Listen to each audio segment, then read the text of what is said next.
Welcome, Deborah Mayotte.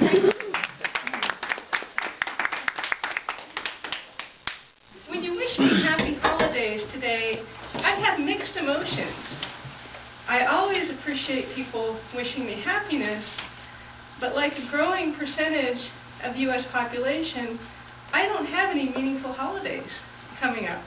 Despite the red suit and what might look like a sack of presents, my holidays for this season are done.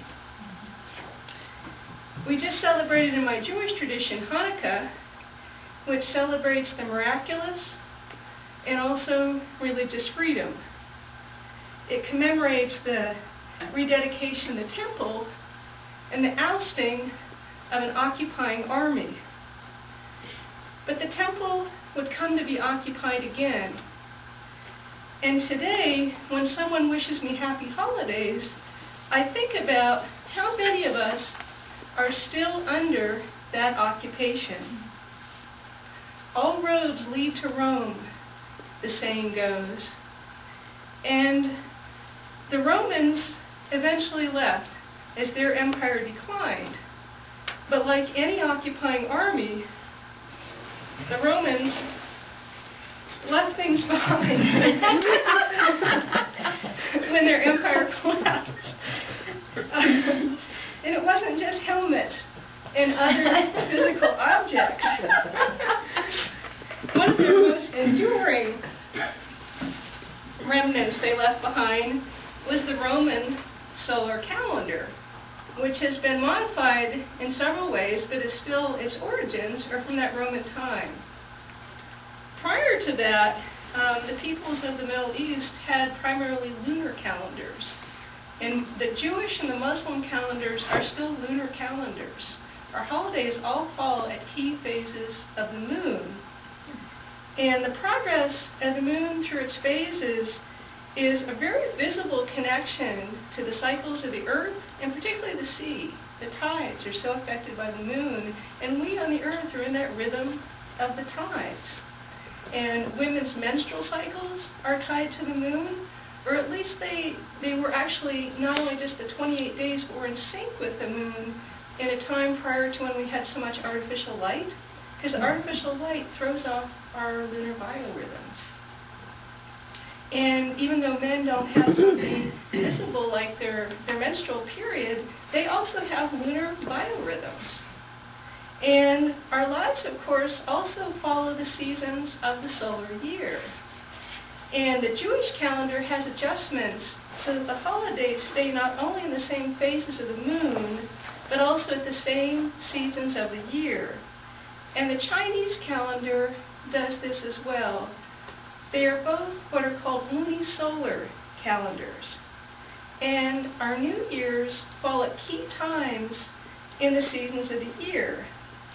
Chinese New Year festivities are in the spring of new beginnings, and the Jewish calendar has two New Years.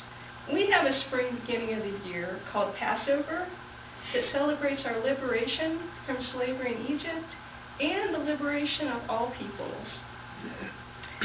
Our most important holiday season is in the fall, with Rosh Hashanah, or Rosh Hashanah, how it's sometimes said, which is the head of the year. And it's a whole month of related holy days that culminate in Sukkot, a fall harvest festival that ends with starting to pray for rains in the land of Israel. And that's because in that part of the world, there's one primary rainy season, and it begins at that time with the fall-winter rains. So after this massive celebration, in Jerusalem, people would then go out to disperse to their farms and begin the winter planting.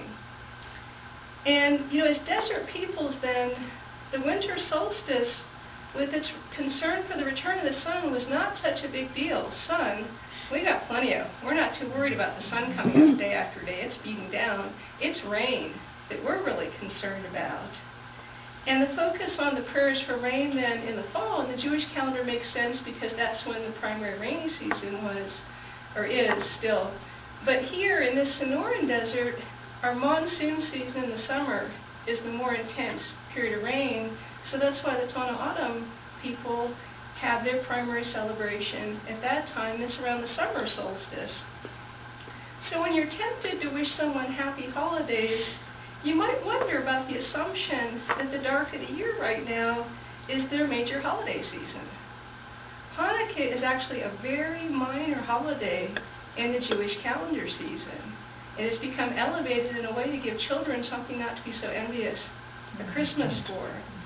And you might think New Year's Day, because it's secular, would be universal, but for those of us who still celebrate a new year in our own calendar that's meaningful, January 1st might not be our major time of new beginnings, and January 1st is not tied to some particular lunar or solar beginning like other New Years.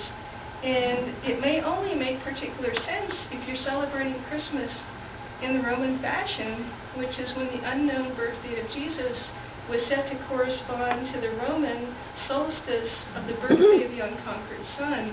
And after a wild week of revelry, then people would go back to work. And that's kind of when we go back to work after January 1st. So if the new year in the Roman solar calendar is meaningful for you, one resolution to consider is to experience some holidays of other cultures in this coming year. And rather than getting overwhelmed with so many parties all at one time, we can celebrate together all year long. So thank you.